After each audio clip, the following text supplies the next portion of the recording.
Yan. Tayo po'y magkasama manalangin, minamahal. Itaas po ang ating mga kamay. Hallelujah. O dakila Ama Diyos na makapangyarihan sa lahat, pinakamamahal na Panginoong Isus, sa oras to sa pangunadalangin yung hinirang propeta sa uling kapanahunan, aming kagalang-galang at minamahal na Pastor Wildy Estrada Almeda, sa aking pagdadala ng balang mensahe, ikaw na magbigay sa akin ng karunungan at maglangis. Buksan mo, mahal na Panginoon Pangunawa, ang bawat isa narito. Hipuin mo, Diyos, ang kanilang mga puso. Ipaunawa mo sa kanilang mahilyon kaligtasan. Saga ng akin, kung magagawa at siyang dakilang pangalan, aking sinasaway, anumang gawa ng kaaway, demonyo ng hadlang at pagalangan lumaya sa aming kaligtasan. In Jesus' name. Praise the Lord. Everybody say, praise the Lord.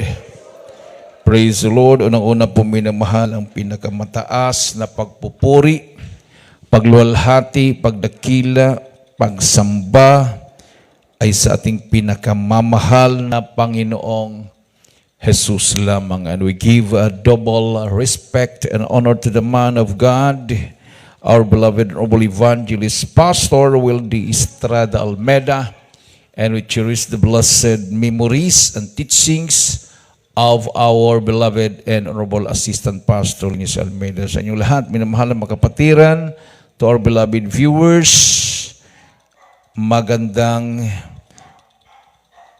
hating gabi na po, minamahal. Everybody say, praise the Lord. Buksan po natin ang Roma Kapitulo 1, versikulo 16. Pakinggan po natin, minamahal, ang Romans chapter 1, verse 16.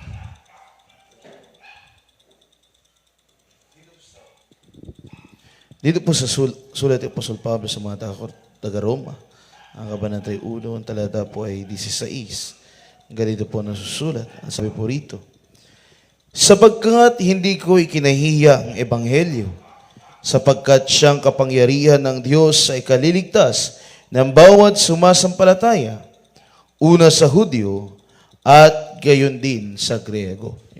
Palakpakan natin ang ating mahal na Panginoon. Minamahal, for I am not ashamed of the gospel of Christ, for it is the power of God unto salvation to everyone that believeth, to the Jew first and also to the Greek. So ang ebanghelyo ng ating mahal na Panginoon sa Kristo, ito po'y kapangyarihan ng Diyos. Amen. Hindi po tayo nahihiya, minamahal. Hindi po tayo pinapahiya ng mahal na Panginoon. So sa ating pong mga krusada na ginaganap, hindi lang sa buong bansa, kundi sa buong mundo, nandyan po ang pagkilos ng kapangyarihan ng ating mabait na Diyos. Everybody say, praise the Lord. So lahat na bagay na nangyari, minamahal, yan ay pinahintulutan ng mahal na Panginoon. May plano na maganda ang mahal na Panginoon. All things work together for good to them that love God. So, isa na rin po yan, minamahal. Pag makarecover na yung ating beloved brother sa kanya pong natamong mga sugat at maibalik na po yung kalakasan niya, malaki po, minamahal, ang gagampanan niya sa ating pong mga krusada dito sa Isabela, dahil tiyak ako, minamahal, na nung nangyari sa kanya yun po ay nabalita, no, sa Bumbu Radio, o nabalita sa mga vloggers, minamahal, no. At pag makita siya live na magpatotoo, lalong mamamangha ang mga tao, totoo nga yung kanilang nabalitaan. Amen. So, yan yung prayer ng ating mahal na kapatid. Lord, mahal na Panginoon, makarecover na sana ako ng maaga para mapasalamatan kita. No? Segunda na lang yung para mabayaran ko yung utang at makatrabaho ako doon sa engineer na nagbayad sa bill sa hospital. No? Pangalawa na lang yun, minamahal. Ang unahin, mapasalamatan mo ang mahal na Panginoon. No? Kung halimbawa may trabaho ka at may krusada tayo, sabihin mo sa engineer, sir, hindi mo na ako mag-report ngayon, punta mo na ako ng krusada dahil yun ang nagligtas sa akin, kailangan papasalamatan ko ang mahal na Panginoon. Di ba? Kasi hindi na tayong nabuhay, minamahal. Si Kristo na ang nabuhay sa atin. So yung ating pong katawan, habang ito ay malakas, minamahal, kahit mayroon kang naramdaman, sabi nga natin mga kapatid kanina na patotoo, mayroon siyang naramdamang lagnat, pero pinilit niyang dumalo. Gumaling yung lagnat niya. Kasi gagawa at gagawa ang kaaway ng paraan para hindi ka makadalo. Naalaala ko yung doon sa Mindanao, minamahal. Every time na may gawain, parang pakiramdam niya, mabigat yung kanyang dibdib. So sabi niya, kayo na lang kasi nahirapan akong bumangon. So every time na may magawain ganun, parang mabigat yung dibdib niya. Hindi siya makabangon. So binabantayan siya ng kanyang apo. Sabi niya kanyang apo, Lola, bakit mayroong maitim na tao na yung may mga balahibo yung kanyang katawan, nakaupo sa dibdib mo. Yung pala, mabigat yung dibdib niya, inuupuan na pala ng demonyo. Yung pala na hindi na siya makabangon. So, mula noon na sinabi ng kanyang apo na nakita na mayroong nakaupo sa kanyang dibdib na pangit ang mukha, minimal, maitim na may mga buhok kahit sa katawan, hindi na siya nagpapigil doon sa maramdaman niya at nagsumikap siyang dumalo sa gawain. Amen. Kasi yan naman talaga ang kaaway, hahad lang. Yan ang dahilan kung bakit pag mayroon po tayong mga krusada, tayo po'y nag-aayuno para maunahan natin ang kaaway. Amen. Everybody say, praise the Lord. Isang malakas at matunog na palakpak sa ating mahal na Panginoon, minamahal. Sabi nga nung kapitan after ng crusade, nagulat siya. Yung isa doon na dumalo na may sakit na tuberculosis, nagpasa na ng mga yung mga upuan, nagulat siya, malakas na siya. Sabi niya, akala ko mamatay na yan . Kung may napansin kayo na tumulong na nagpasa ng mga upuan na patong-patong, yung nakadilaw ang t-shirt, sabi ng kapitan, mahina talaga yun. Akala nga dyan, matay na yun . Kasi may sakit na TB yun. Minamahal, pero nagulat siya. Lakas-lakas na, nagpasa na ng mga upuan. Tumulong na sa pagligpit ng mga upuan. Yan po yung nagagawa sa krusada. Amen. So ang ginagawa natin, inikot natin yung mga kabaranggayan para tayong nagsasounding. Ibang strategy na naman to, minamahal. Instead na papasok ka sa mga barangay, nagsasounding ka lang, ang gagawin natin, barangay to barangay, krusada. Pag maubos na natin yung buong ang adanan ng krusada ng mga barangay, magkrusada natin sa sentro. Sigurado na yan. I-remind na lang, pagpunta ka sa mga barangay, mayroon tayong krusada sa sentro, dadalo na yan kasi, kumbaga, nakatikim na sila ng kapangyarihan ng mahal na Panginoon. Para kung sa produkto pa yan minamahal, namimigay ka na ng sample. Pre-test. Nakatikim na sila. Nakaramdam na sila ng kagalingan. Everybody say, praise the Lord. Everybody say, praise the Lord. Sabi nga ng beloved wife ko, sinabihan daw yung nag-prepare ng yung bihon, huwag kayong manalangin na hindi maubos. Ang panalangin nyo, maubos. Kasi pag, Lord, sana may matira para kainin namin, Lord, gutom. Wala nang dadalo pag ganun. Panalangin, Lord, sana walang matira dito sa preparasyon namin pagkain para makabawi naman sa pagod, di ba? Amen?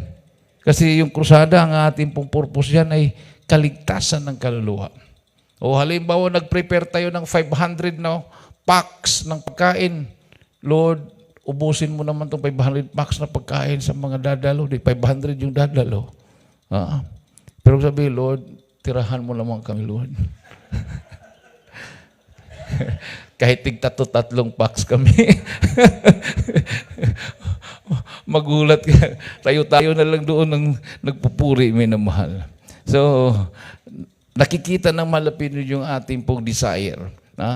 Now, kahit sarapan yung pagluto, pero ang desire mo, maubos sana itong packs namin, Lord. Kung nag-packs ka ng 1,000, maubos sana ito. Ibig sabihin, hangad mo na 1,000 din ang dadalo ng mga baguhan. Amen. So, yung mga hindi makadalo, pwede kayong maghatid ng ano bang lulutuin nyo? Halimbawa, bihon. Dito, maghatid ako dyan ng 5 kilong bihon. Para ganon. No? Hindi ako makadalo. So, part ka pa rin ng krusada. No? Pagpapalain ka ng mahal na Panginoon. Kasi, pag nandyan yung pagkakaisa, nandyan yung unity, minamahal, nandyan yung victory. Nandyan yung tagumpay. Amen. Huwag matakot. Hindi nga tayo nag-request ng police patrol. Bakit may police patrol doon sa liblib na lugar? Napansin nyo? Pag-uwi. Di ba may police patrol doon? Nag-blinker-blinker sila doon sa liblib na lugar, sa may sementeryo. Ibig sabihin, minamamanan tayo at pinoproteksyonan tayo. Siyempre, alam nila na ang ating mga leaflets ay communism, satanism. Kumbaga, kahit hindi natin ni-request yung kanilang presensya, umaligid-aligid sila doon. Kasi nakakatulong tayo sa gobyerno. Ito ang kailangan. Sabi nga ng kapitan, ito ang kailangan. So, yun ang gagawin natin. Ikutin natin yung isang bayan na yan, tapos bago magkrusada sa bayan. Ganon din ang gagawin natin kung saan man tayo. Pagpatapos ng agadanan, sa lugar na saan naman tayong lugar, barangay to barangay, pagkatapos magkrusada sa sentro, sigurado ko, effective yung ganon. Amen. Nare-revive pa tayo. Palakpakan natin ng ating Diyos na buhay. Everybody say, praise the Lord. Ang saya-saya, minamahal ng mga tao na umuwi. Dati, yung pagpapunta pa lang, parang iba't ibang problema, may mga sakit. Sabi nga nila, yung lugar na yun, minamahal, yung barangay na yun, marami daw mangkukulam. Yung sabi ng kapatiran doon, well known talaga na marami daw mga agimat ang mga tao doon. Pero sabi ng kapitan, alam mo dito Brad, mayroong lugar dito, yung may ibang relihiyon dyan, hindi naman sila Katoliko, pero Santo Niño yung patron nila, pero hindi sila Katoliko. Mayroong parang mga espiritista. Pero nandito kanila, dumalo sila lahat kanina. Nakita ko, sabi niya. So nakikita niya, minamahal yung iba't ibang relihiyon nandoon sa krusada. Ibig sabihin, naghahanap talaga sila ng kapangyarihan ng malapino na totoo na kumikilos at dito lang mahanap sa totoong gawain ng ating mahal na Panginoon. Ganon din tayo noon, minamahal. Dati din tayo galing sa iba't ibang mga sekta, iba't ibang mga relihiyon. Ba't nandito tayo? Ba't nandito si Brother Leo? Mormons yan. Matindi ang Mormons sa panindigan yan. Later day saints nga daw sila. Sila daw ang mga santo sa huling araw. Pero bakit nandito siya? Dahil ito ang totoong mga binanal ng mahal na Panginoon. Amen. Everybody say, praise the Lord. Nandito ang totoong propeta ng Diyos. Palakpakan natin ang ating mahal na Panginoon, minamahal. So, sabi niya Apostol Pablo, sa mga taga-Roma, Paul said that the gospel of Christ is the power of God unto salvation to everyone that believeth. So, what do we believe? The gospel. So, if we want to be saved, we must believe the gospel. So, ano po yung gospel? Si Kristo ay namatay, siya ay nilibing, siya ay muling nabuhay. So, death, burial, and resurrection. Yun yung gospel, no? Ang ating mahal na Panginoon, nagkatawang tao, siya po'y namatay, nilibing, at muling nabuhay. Death, burial, resurrection. So, paano ito, minamahal, isa katuparan sa buhay ng mga tao? Alam nyo kung paano ito isa katuparan, yung death, burial, and resurrection? sa buhay ng bawat mananampalataya? Paano? Paano mo matanggap yung gospel na yan? Yung death, burial, and resurrection. Roma 6, 3-4. Atin pong basahin. Dito sa Romans chapter 6, verses 3 and 4, sabi po rito, O hindi baga ninyo nalalaman na tayong lahat ay nabautismuhan kay Kristo Jesus, ay nangabautismuhan sa kanyang kamatayan? Tayo nga'y nangalibing na kalakip niya sa pamamagitan ng bautismo sa kamatayan. At kung paano si Kristo ay nabuhay ng mga muli sa mga patay sa pamamagitan ng kaluwalhatian ng Ama, ay gayon din naman tayo makakalakad sa panibagong buhay. Everybody say, praise the Lord. Napakalinaw. Sabi ng Tres, know ye not that so many of us were baptized into Jesus Christ, were baptized into His death? So, ikaw ay makaranas din o matanggap mo yung kamatayan through baptism. Amen. In the name of Jesus Christ. So, sabi ng verse 3, ikaw ay nabautismuhan. Pakibalik yung verse 3. Sabi ng verse 3, know ye not that so many of us were baptized into Jesus Christ, were baptized into His death. Oh, unang-una, death. Sa 4, therefore we are buried with Him by baptism into death. So, death, burial. So, paano naman tayo makatanggap ng tinatawag na resurrection? That like as Christ was raised up from the dead by the glory of the Father, even so, we also should walk in newness of life. Pag nilubog ka sa tubig, pagbangon mo sa tubig, para ka ring nabuhay na mamuli, bago na ang buhay mo. Amen. Lalakad ka na sa panibagong buhay.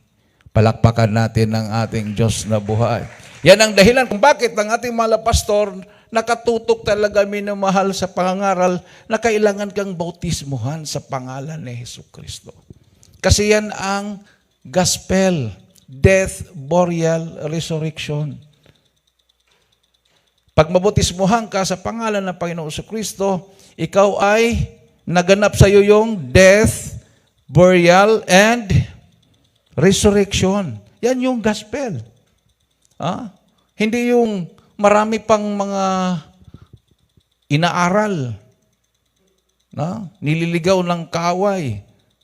Hanggang kahit yung hindi ni-reveal, gusto pang tuklasin. Instead na tanggapin ang bautismo sa pangalan ng Jesucristo para maligtas, ang ginagawa ng mga tao, saan ba ang Garden of Eden? Saan ba yung Jordan River? O tinuklas nila, saan ba yun? Saan ba yung site? Saan ba yung site na siya ay binautismuhan ni John the Baptist? Saan ba yung site na siya nilibing? So, kumbaga, nasaan ba yung arka ni Noah? Sa hinuhukay nila kung saan ba yon? Kumbaga, wala nang kaugnayan doon sa kaligtasan yon. Hindi naman kasama yon sa gospel na death, burial, and resurrection. Saan ba yung makamtan ko yung gospel na death, burial, and resurrection? Doon ako pupunta.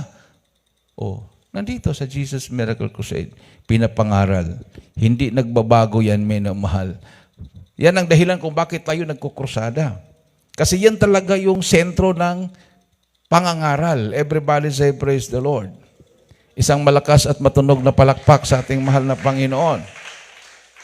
So pag magkukrusada, yun talagang sentro dahil yung mga nakikinig, puro mga baguhan yan. So kailangan nilang matanggap yung ebanghelyo. Kailangan silang maniwala doon. No? Halimbawa, pag gawain po natin linggo, may mga baguhan, so Kahit babalik at babalik tayo doon sa bautismo, kahit nabautismohan na kayo, ang preaching ay para doon sa mga baguhan. Pero kung walang baguhan, ayun, ang topic ay paano ka lalago sa pananampalataya, how to live a Christian way of life. So mayroong mga tinuturo ng mga paraan kung paano mamuhay na may kabanalan. Pero kung may mga baguhan, yun talaga yung sentro ng Ebanghelyo na matanggap nila yung death, burial, and resurrection. Amen. So yan ang dahilan kung bakit pag manood ka sa YouTube, yung mga preaching natin mga pastor, pabalik-balik talaga yung baptism in Jesus' name. Kasi ang nakikinig sa ating pong TV program, karamihan dyan ay mga hindi pa mananampalataya. Amen. Pag nagkukrusada, ganun din. Sabi nga ng iba na palaging sumasama sa krusada, na-memorize ko na yung sinasabi ni Mahal Pastor. Hindi naman para sa iyo yun. Para sa mga hindi pa naliligtas. Amen. So, pagdadalo ka sa krusada, tayo ay magliligtas ng kaluluwa. Hindi ibig sabihin na dumalo ka doon, sumama ka para maligtas ka. Tapos ka nang niligtas ng mahal na Panginoon. Kasama ka nang magliligtas. Everybody say, praise the Lord. Halimbawa kung naasayan ka magluto, naku, baka mag-rapture sa krusada, maiiwan ako nito. No? Baka mag-isip yung iba, ano ba itong ating dinaluhan na krusada? At tapos na ng krusada, hindi tayo nakatalo, nagluluto kasi tayo eh. Kasama ka pa rin. No? Naalala ko yung mga na-assign sa Manila, sa kitchen, lalo na yung dishwasher. Every time kasi may kakain, tapos hindi pwedeng iwanan yan kasi magpatong-patong na yung mga plato. Nagtambak yung mga hugasan. Nasaan pala yung na-assign ng dishwasher? Dumalo pala sa Amoranto. Anak, bakit ka dumalo? Ayaw ko maiwan sa rapture, ma. Mama dear, anak, kahit naghuhugas ka ng plato dito, kasama ka pa rin sa naglilingkod sa mahal ng Panginoon. Amen. Kasama ka pa rin, kahit naiwan ka. Pagdating na malapit nun, kasama ka pa rin sa salubong sa Kanya. Iba lang yung assignment mo. Amen. Alam mo, iwanan mo yung pastoral house. Paano pala yung habang nagkukrusada, paano pala yung mga driver, hakot ng mga kaluluwa, natapos na lang yung gawain, hindi siya nakakapakinig, pagkatapos ng gawin, maghahatid na pa ng kaluluwa yun. Amen? Yun yung part niya. Everybody say, praise the Lord. Kung nandoon ka sa gate, at hindi na maabot yung sound doon, at kailangan ka doon para akayin yung mga bagong dumating, yun yung part mo sa kingdom. Everybody say, praise the Lord. Palakpakan natin ang ating mahal na Panginoon. Basta ikaw ay nasa loob ng iglesia ng mahal na Panginoon. Kabilang ka sa mga anak ng Diyos. Yan yung importante doon, minamahal. Hindi pwedeng palagi ka na lang sa tabi ng mahal na Panginoon. Mayroon talagang gampanan yan. Everybody say, praise the Lord. So, yan po yung ating ginagawa at tayo po'y patuloy na nagliligtas ng mga kaluluwa. Kung malibot natin, kasi sabi nung nakausap ko, minamahal, nakaabot na pala ng mayor ng pag-angadanan yung ating krusada. At sabi ng mayor, pag dito na sa sentro, sabi ng mayor, pati mga pulis, isama na natin. Lahat ng mga LGO. At lahat na kapitan, pababain natin. Ibig sabihin, gamitin nila yung lahat ng mga resources para makarinig ng Ebanghelyo ang kanilang mga kababayan. Hindi na masyado tayo naglibot na house to house. Hiningi nila yung leaflets natin. Kung tutusin na mahal, yung choir talagang mamigay noon.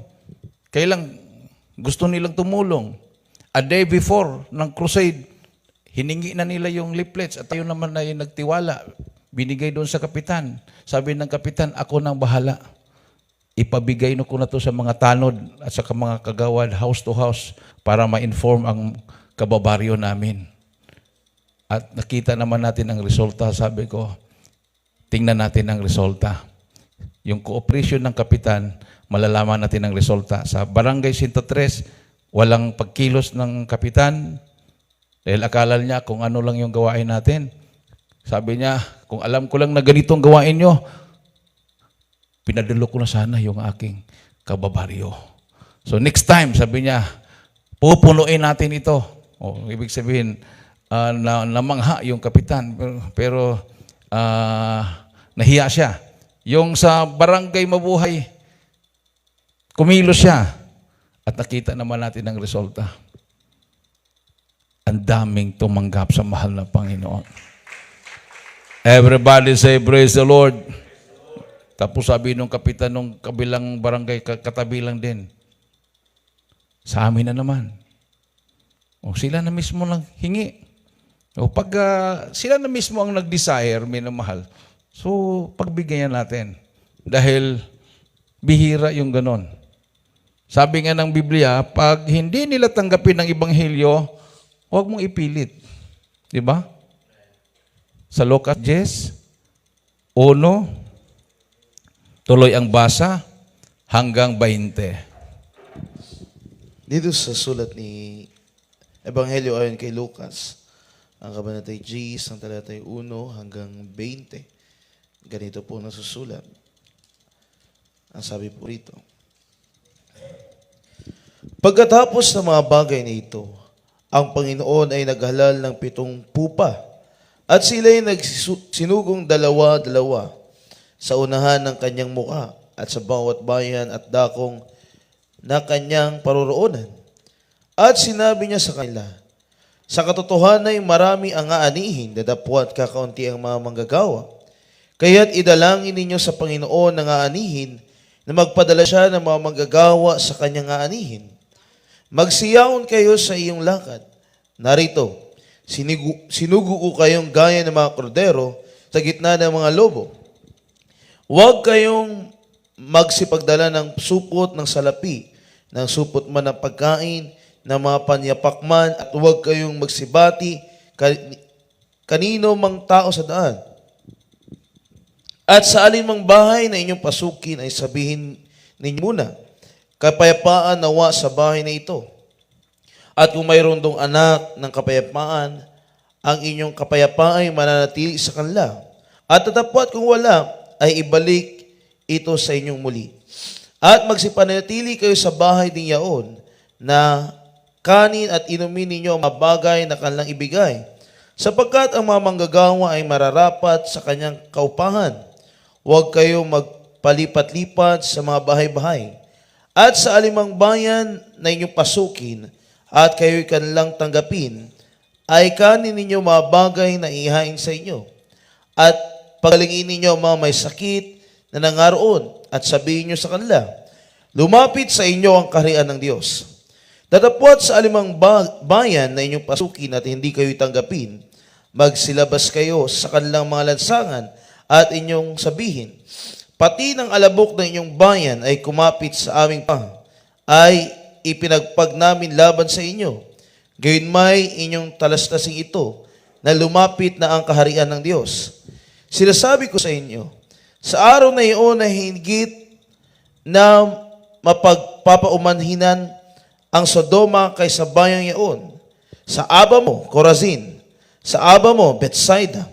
Sapagkat kung sa Tiro at Sidon sana ginawa ang mga gawang makapangyarihan, ginawa sa inyo, ay maluluwat na dising mga sisisi, na nangauupong may kayong magaspang at abo.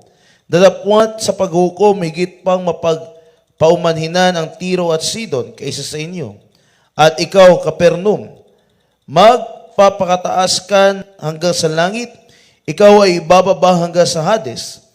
Ang nakinig sa inyo at sa akin nakikinig, at ang nagtakwil sa inyo ay ako ang itinakwil, at ang mga nagtatakwil sa akin ay itinakwil sa aking nagsugo.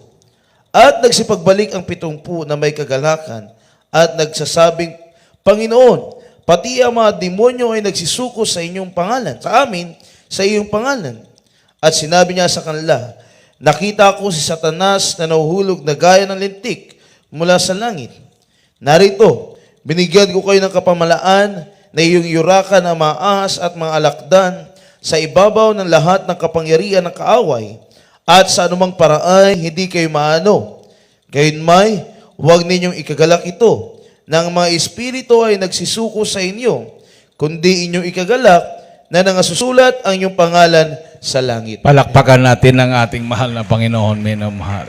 Everybody say, praise the Lord. O, tingnan mo. Notwithstanding in this, rejoice not that the spirits are subject unto you, but rather rejoice because your names are written in heaven. No? Saan yung mga sinasabing mga matitinding mangkukulam? O, di ba? Wala silang magawa. Dahil ang Diyos natin ay makapangyarihan sa lahat.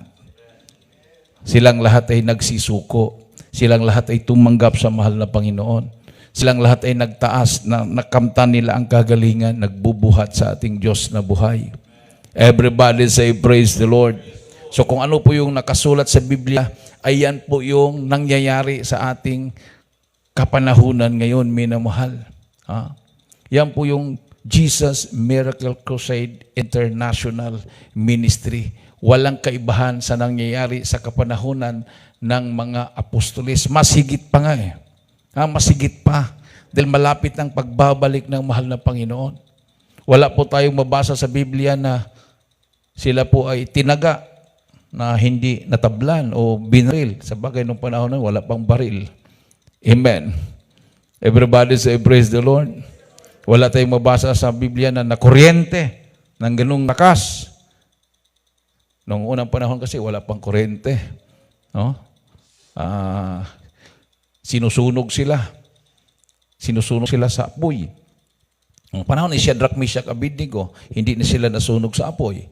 Pero nung kapanahunan ng mga apostoles, naging martir sila. Ang iba sa kanila pinakain sa leon, ang iba sa kanila pinahatak sa kabayo.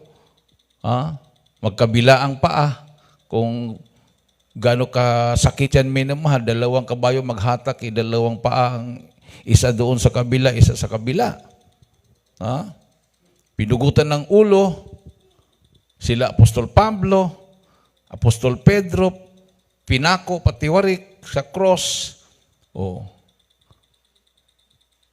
Kung ikaw ay nandoon sa kapanahonan na yan, sa panahon na sila ay naging martir, makapagtanong ka sa sarili mo, nasaan pala yung himala? Di ba? Pero genuine yung mga himala. Sabi ng Bible, sa pamagitan ng shadow o anino ni Pedro, yung mga taong nasa higaan, hindi na makabangon sa sakit, nagsibangon. Everybody say, praise the Lord. Ganon din si Apostol Pablo. Lahat ng mga apostol, minamahal, habang sila nangangaral ang kapangyarihan ng Diyos, may mga tanda na nagpapatunay na ang Diyos ay kasama nila. Ganon din sa ating kapanahunan ngayon, minamahal. Sa pangangaral ng Ebanghelyo, hindi lang noon hanggang ngayon, kahit sa panahon ng pandemic, tayo po'y tumayo sa ating pananampalataya at nandiyan ang mahal na Panginoon, nagliligtas. Everybody say, praise the Lord. O imaginin mo naman yung karanasan ng ating beloved sister. Hinatid pa namin yon sa Ilocos, minamahal. Ilang checkpoint dinaanan namin. Pagdating na doon sa boundary ng Cagayan at Ilocos Norte, yun na. Mayroon silang sariling batas doon na lahat na galing sa ibang lugar kailangan ma-quarantine. So wala na kaming magawa. Iniwanan namin sila doon. At yun na nga yung ating narinig kung paano sila nakaranas ng quarantine. Takot. Mayroon pang kasama nila doon na suspect na may COVID dahil galing sa abroad. Karamihan galing sa abroad noon, parang tinakwil na. Dati pag galing abroad, buong barangay, pasalubong, hingi ng pasalubong. Pero nung dumating na yung COVID, kahit pa siguro may pasalubong, hindi pupunta yung mga loved ones. Kasi pag once na pupunta ka at malaman, i-quarantine ka. Yun ang kinatakutan nila. So pag sabi mayroong dumating, na huwag kang magpakita sa amin. Maging problema ka sa amin. Kahit sabihin mo pa mamigay ka pa ng dollars. Anuhin naman nila yung dollars kung sila naman ay dalhin doon sa quarantine center na mag-isa na lang sila doon. Gawin sila doong experiment. Kahit ano na lang ipainom na gamot, tuturukan ng injection. Pero ang ginawa ng ating mahal na kapatid ay hindi siya kumain, yung mga supply na pagkain sa kanila, pinamigay nila, nag-ayuno sila. Yan yung pagtayo ng ating pananampalataya. Everybody say, praise the Lord. Kailang nandoon na rin yung pangangamba, baka sabihin, nagka-COVID na tayo dahil ang hinahina na ng katawan natin. No? Ang COVID po minimal, hindi po tinitingnan kung mahina o malakas ang katawan mo. Ang tinitingnan doon kung positive ka ba sa virus. Mayroon pong mga malalakas ang katawan, positive sila. Sinasabi nilang asymptomatic. Si Colonel Saddam. May bumisita galing sa NOLCOM, Northern Luzon Command, yung pinaka-head nila. Inaasikaso nila yon. Lahat ng mga matataas ang ranggo na nag-asikaso kasi nalaman pagdating ng bagyo yata, yon kasakit na positive sa COVID. Lahat na nag-asikaso, in-undergo ng swab test, sila po ay mga asymptomatic. Pati si Colonel Saddam, nagkaroon po siya ng COVID din, asymptomatic. Ibig sabihin, malakas ang katawan niya, pero mayroon siya. So, nag-quarantine siya ng 7 days sa bahay nila. Dinala sila sa quarantine center, tapos after ng 14 days, nag-7 days pa sila sa bahay. Nung nasa bahay na nila, hindi na siya makakaamoy. Iba na yung panlasa niya. Wala na siyang malasahan. Tinawagan niya yung doktor, kinuha siya ng ambulansya, chinek up. Sabi ng doktor, positive ka na, hindi na asymptomatic. So, complete rest ka na lang, sir. Maya, kailangan ka naming i-oxygen, kailangan ka naming i-dextrose, kasi maya-maya, hindi ka na makakabangon. Nagtaka siya, lakas niya. Sundalo Colonel, lakas. Sabi, posible naman. Nagulat siya. Unti-unti humina, parang hinahabol lang yung hininga niya. Bago siya tanggalan ng oxygen, naalaala niya mag-text. Brad, sabi niya, baka prayer, positive ako ng COVID. Nandito ako sa Isabela Southern Specialist Hospital sa may kanto ng Jones, Itsage. Ni-response ko, yes sir, through the leading prayer blood pastor. Nung na-receive niya yung response ko, minamahal, nagulat siya. Lumuwag yung pagginhawa niya. Lumakas siya. At nung sinuri siya uli ng doktor, negative na siya. So, may himala. Amen. Nung nakauwi na siya sa kampo, kauwi na siya sa bahay niya, pumunta sa kampo, sabi niya, Brad, bisitahin mo ako dito sa kampo, pinuntahan ko. Nag-share kami. Sabi niya, mayroon talagang himala, Brad. Naniniwala na ako na mahimala. So, nagpatuto ako sa kanya yung nangyari sa kampo ng Abu Sayyaf. Kung paano ang ating mga pastor pumasok doon, nag-40 days fasting, 3 months na walang kain at kinukutsara lang yung tubig, paminsan-minsan lang. Halos absolute yung fasting ng mga pastor. Buhay. Habang kinukwento ko sa kanya, tumutulo yung luha niya. Tinatago man niya, minumahal, pasimpili na siyang nagpapahid ng luha niya. Pero naramdaman talaga niya na ang Diyos ay kasama natin. Everybody say, praise the Lord. At tayo ay tumayo sa panampalataya at nagtagumpay tayo. Amen? Oh, mismo yung kapitan dito sa Alicaucaw, sinabihan ako, nag-research kami, Brad. Kayo lang talaga ang ayaw. Lahat namang mga born again, mga churches, nagpabakuna. Kayo lang talaga sa Jesus Miracle Crusade ang lumabas sa aming research na ayaw. Dahil sabi nga, buhay daw ang Diyos nyo. Oh. Sabi niya, pabiro na tanong niya, bakit sa amin hindi ba buhay, Brad? So siya lang ang makakasagot nun. Amen. Mahirap namang maghusga. Everybody say, praise the Lord. Bawal mag-judge. Ang atin lang pong sinasabi, yung ating naramdaman, ating naranasan. Amen. Hindi naman natin pwedeng sabihin na sa inyo patay. Kayo, wala kayo, impyerno kayo. Hindi po natin tungkulin yan. Everybody say, praise the Lord. Ipag-pray pa rin natin sila dahil mahal sila ng Diyos. Amen? Oh. Hindi ka ba matutuwa na marami tayong maliligtas? Everybody say, praise the Lord. So, di ba? Oh, pagkatapos sa kagadanan yan, sabi nga nung testimony leader, pwede natin gawin yan dito sa Kawayan. Barangay Crusade. Bakit hindi? Malapit na kasing eleksyon eh. Kayang-kaya yan, minamahal. Kasi malapit na ang eleksyon ng mga barangay captain. Talagang, kumbaga, panahon. Para mag-barangay crusade tayo sa kanilang barangay at ayaw mag-cooperate yung barangay captain, sabihin ng mga tao, talsikinan natin itong barangay captain na ito, ayaw mag-cooperate. Di ba? Ang mahal na Pino na mismong hihipo sa mga puso ng tao, ayaw nilang pagbabago. Katulad ng barangay Mabuhay, nakita natin yung development doon. Sa tagal ng panahon, wala daw yung mga development doon. Dahil ang barangay captain doon dati, walang ibang ginagawa kundi mag-meeting, mag-inuman, maglasing. Pati pa yung mga tanod, number 1 ng mga lasinggo.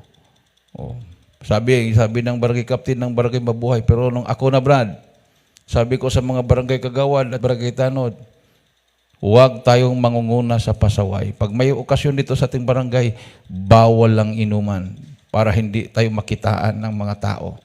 O di wala ng suntukan, wala ng batuhan. Dati binabato, pati mga street light ng barangay, binabato ng mga lasing.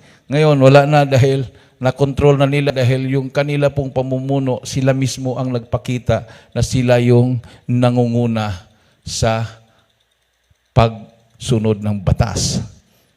Amen. Everybody say, praise the Lord. So, yan yung ating gagawin, minamahal. Hindi na natin isipin, magkano kayong gastuhin? Bahala naman ang Panginoon. Ano kayang ipakain natin doon? Bahala na rin ang mahal ng Panginoon. Hindi naman siguro mapadala ang Malapino ng 1,000 kung ang handa mo ay 500 lang na food packs. Diba? Kung ilan lang yung food packs, yun lang din ang dinala ng mahal ng Panginoon. 100 ba yung... 100 din. 100 din yung dumalo. Kung dagdagan pa siguro gawing 200, baka 200 din ang ipadalo ng mahal ng Panginoon. Amen? So, hindi pa yun. Bungad pa lang yun. Natakot na kayo doon? Bungad pa lang yun. May kurente. Kung lilipat na tayo sa San Guillermo, yung nag-invite sa akin, wala lang kurente doon sa barangay nila. At doon daw nakuha yung mga high-powered na mga armas na nilibing ng NPA. Doon palaging gera. So, paghandaan natin yan. Dito muna tayo. Papunta doon. Paakyat. Kumbaga, hindi ka pinapalusob kaagad. Dahan-dahan. Maramdaman nila yun eh. Yung mga leaflets na binibigay natin, pasa-pasa na yun. Bago tayo pupunta doon, alam na nila na ang pakay natin ay pagliligtas ng kaluluwa.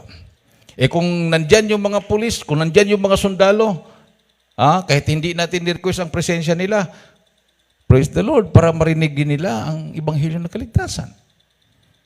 Kung lulusob ang mga NPA sa krusada, lalong matuwa tayo dahil hindi na natin sila hanapin sa liblib na lugar. Bababa sila at makinig ng Ebanghelyo ng kaligtasan. Everybody say, praise the Lord. Isang malakas at matunog na palakpak sa ating mahal na Panginoon, minamahal. Yung sinabi sa akin na gustong sumuko sa palanan, mga kulang-kulang 100 daw sila. Gustong sumuko. Ngayong pinaluap ko, nagkasakit, namatay, wala na. Sabi ko, sayang. Hindi naman natin pwedeng mapuntahan dahil bundok yun. Hindi ko alam kung saan hanapin. Pinariting lang sa akin. So, nung kinumusta ko kanina yung nagsabi, kumusta na yung Commander Aguila na sinabi mong susuko? Ako, nagkasakit, Brad. Sabi ng asawa, namatay na. O tinanong ko kung tutuloy pa ba yung mga kasama, wala pang response. Tingnan mo. Gusto na yung sumuko, di may sakit na pala siya. Hindi na naabutan. Siguro yung desire niya, nakita na rin ng malapay noon yun. Malay natin, ang Diyos naman ang nakakaalam sa lahat. Kasi nasharean niya yon ng Ebanghelyo. Dati din in PA yung nakausap niya. Nandito na, naglilingkod sa malapay noon sa gawain ng Jesus Miracle Crusade International Ministry. So yan ang kaibahan ng ating banal na gawain, minamahal. Welcome lahat. Amen. Wala tayong kalaban na tao. We wrestle not against flesh and blood. Wala tayong kalaban na tao. Wala tayong kalaban na relihiyon. Ang kalaban natin yung espiritong masama. Yung espiritu na nagpapahirap sa tao. Yan ang krusada. Yung krusada natin, hindi po ito krusada laban sa tao. Ito po yung krusada laban sa kampon ng kadiliman. Everybody say, praise Lord. Yan ang dahilan kung bakit tayo po yung nag-aayuno. Kasi kung laban sa tao, yung krusada natin, di mag-practice na tayo ng karate. Martial arts. Diba? Yun ang ginagawa ng iba eh. Talagang nagpa-practice sila ng martial arts dahil pag mayroon silang gagawing Bible expose o exposition, pag mayroong mga umaalig-aligid ng mga kumukontra, ay mayroon silang martial. Pag may manggulo, ay kaya nilang i-defense ang sarili nila. Mayroon silang alam sa martial arts, mayroon pandala silang mga baril. Pero sa Jesus Miracle Crusade, wala po, minamahal. Amen. Hallelujah lang yung ating depensa. Mahihina pa yung ating katawan dahil tayo nag-aayuno. Palakpakan natin ang ating mahal na Panginoon. Pero kahabagan ng mahal na Panginoon, sila mismo ang nakaramdam ng takot. Sabi na nga ng mga Abu Sayyaf, huwag kayong lumapit sa kanila. Mga anting-antingan yan.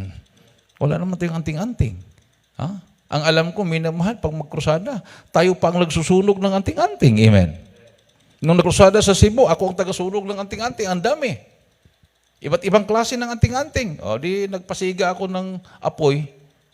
Pumuputok pang yung iba dahil mga bala yung iba eh. Tinapong ko sa apoy. Wala namang power yung anting-anting.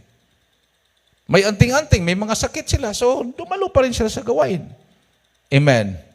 Mga anting-anting sila, may anting-anting pero walang pagbabago ang buhay nila. Dito minamahal, hindi na kailangan anting-anting. Sumampalataya ka sa Ebanghelyo, magsisi ka, magbabotismo ka, at matanggap mo yung death, burial, and resurrection. Pag ilubog ka sa tubig, pagbangon mo, magugulat ka, panibagong buhay mo na. Totoong born again. Amen. Lalakad ka na sa buhay na espiritual. Palakpakan natin ang ating Diyos na buhay. Sa 2 Corintos 5:17, therefore, if any man be in Christ, he is a new creature. All things are passed away. Behold, all things are become new. Yan yung panghawakan natin, minamahal. Panghawakan po natin yan. Huwag po tayong bumalik sa dati po nating buhay. Wala na sa atin yon. Ate pong basahin. Huling talata. Ate pong mga singers and Dito sa ikalawang sulat Instrumentalist. ni Apostol Pablo sa mga Korinto 5:17, ganito po nasusulat. Kaya't kung ang sino man ay na kay Kristo, siya'y bagong nilalang. Ang mga dating bagay ay nagsilipas na, narito, sila'y pawang naging mga bago. Everybody say, praise the Lord. Diyan namin na mahal magkaroon ng tunay na pagbabago. At alam ko na sinusuportahan tayo ng gobyerno dahil ang ating Pangulo, alam niya ang Jesus Miracle Crusade. Nung siya nagsalita sa Amoranto, sabi niya, ang inyong grupo ay pumupunta sa mga lugar ng mga NPA para kumbinsihin silang magbagong buhay. O alam ni President Bongbong Marcos yan. Ang Jesus Miracle Crusade International Ministry. Amen. Alam ng mga sundalo yan, minimal. Alam ng mga pulis. Alam ng mga NPA. Alam ng ating mga kababayan na ang Jesus Miracle Crusade International Ministry wala pong ibang pakay kundi magligtas ng kaluluwa. Awitan po natin ang ating mahal na Panginoon. Minimal. Napakapalad natin. Ha? Napakapalad natin na tayo po ay nire-request na ngayon ng ating gobyerno. Punta kayo dito. Punta kayo dito sa amin. Puntahan yung aming barangay. Kami nang bahala. Welcome na welcome nila, minamahal ang gawain na to. Dahil alam nila, totoong gawain ng mahal na Panginoon. Gusto din nilang gagaling sa kanilang mga karamdaman. Gusto din nilang magbago ang buhay ng kanilang mga kababaryo, minamahal. At gusto nilang maligtas sila sa apoy ng impyerno. Yan po yung pinaka-importante, minamahal. Hallelujah. Nung tayo naglingkod sa mahal na Panginoon, nakamta natin ang biyaya ng Diyos. Doon nag-umpisa ang pagbabago ng ating buhay. Doon nag-umpisa na naramdaman natin may Diyos pala na nagmamahal sa atin. Totoo pala na may Diyos. Kahit mga matitigas na ang puso, minamahal, mga diehard o mga hardcore na mga leader ng NPA, dito po sila napalambot. At dito po sila namulat. May Diyos pala. Tinanong nila yung mga kaparian na sumusuporta sa kanila. Mismo ang mga kaparian nagsabi, walang Diyos. Lalong tumigas yung puso nila. Tinanong nila yung mga kaparian, ano pala yung mga relihiyon ninyo? Bakit sinabi niyo walang Diyos? Our religion, sabi nung tinanong niyang pari, is just a business. Sabi ni Kapinong, tinanong niya sa kanyang kaibigang pari, negosyo lang pala yung kanilang relihiyon. Walang Diyos na tumutugon sa panalangin. Dito sa Jesus Miracle Crusade, dito siya napaluha. Ayaw niyang maniwala, pero ang Diyos na tumawag sa kanya. Yung pala, sabi niya, nung panahon na may mga engkwentro, kahit siya'y nakaluhod, nakasuot ng puting t-shirt, hindi siya dumadapa na nakipaggera, nagtataka siya, hindi siya tinatamaan ng bala. May plano pala ang mahal na Panginoon sa kanya. Doon pala niya na-realize. Sabi niya, alam mo Brad, yung aking mga kasamahan, halos ililibing na yung kanilang katawan sa lupa para hindi matamaan ng bala. Pagkatapos ng gera, puro putik ang katawan. Pero ako, sinadya kong magputi. Nakaluhod. Hindi ako dumadapa, pero hindi ako tinatamaan ng bala. Pinili pala ako ng mahal na Panginoon. May mga time na siyang inuutusan para patayin yung kanilang mga bihag, yung kanilang dinukot, inuhusgahan. Hindi niya kayang pumatay na walang kalaban-laban. Naaawa siya. Pero yung kanilang makasamahan, talagang pumapatay. Pero nagtataka siya, hindi niya kaya. Maliban na lang sa gera, dumidepensa siya. pinili pala siya ng mahal na Panginoon. May plano pala ang Diyos sa kanya. Itaas po ang ating makamay, may na mahal. Awitan po natin ang ating mahal na Panginoon. Buhay ang Diyos na ating pinaglilingkuran. Totoo at makapangyarihan. Tumawag ka sa Kanya, siya isasagot sa iyo. Maramdaman mo ang presensya niya, ang pagmamahal niya. Hallelujah!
Nasa ating kalagitnaan ng presensya ng ating mahal na Panginoon.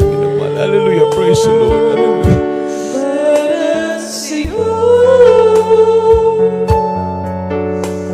gamitin mo, Panginoon, sa lahat ng panahon ang buhay ko. Para sa'yo, gamitin mo, Panginoon, sa lahat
Praise the Lord. Hallelujah. Glory to Jesus.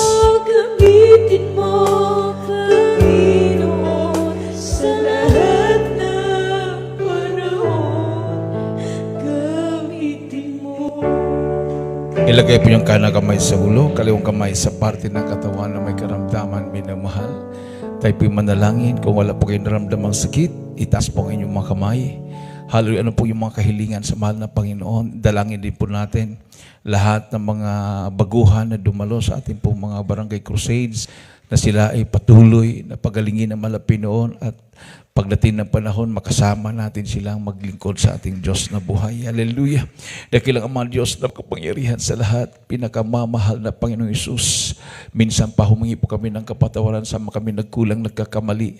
Ano mang minaisip na gawa na banggit na may mga labi na hindi kaya-aya sa iyong banal patawari mga nagmahal na Pinoon. Sa punat dalangin namin kagilanggalang, minamahal na Pastor Wilmeda, ang iyong propeta sa uling kapanahon, propeta sa lahat ng mga bansa. Abutin mo, mahal na Pinoon, pangailangan mo na sa aking sinasaway sa dikilang pangalan in Jesus' name. Cast out demonyo ng sakit sa puso, high blood, diabetes, cancer, demons of incurable sickness and diseases, vices, problems, unbelief and doubts, demons of poverty, cast out, sickness be healed right now in the name of Jesus, in Jesus' name. Hallelujah, hallelujah, hallelujah, hallelujah, hallelujah. Jesus' name, Jesus' name. Amen and amen. Praise the Lord. Hallelujah. Tayo po ito mayo minamahal bilang pasalamat sa ating Diyos na buhay. Itaas po natin ang ating mga kamay and let us jump 3 times and shout, Hallelujah, praise the Lord. 3 times. Hallelujah, praise the Lord. Hallelujah, praise the Lord. Hallelujah.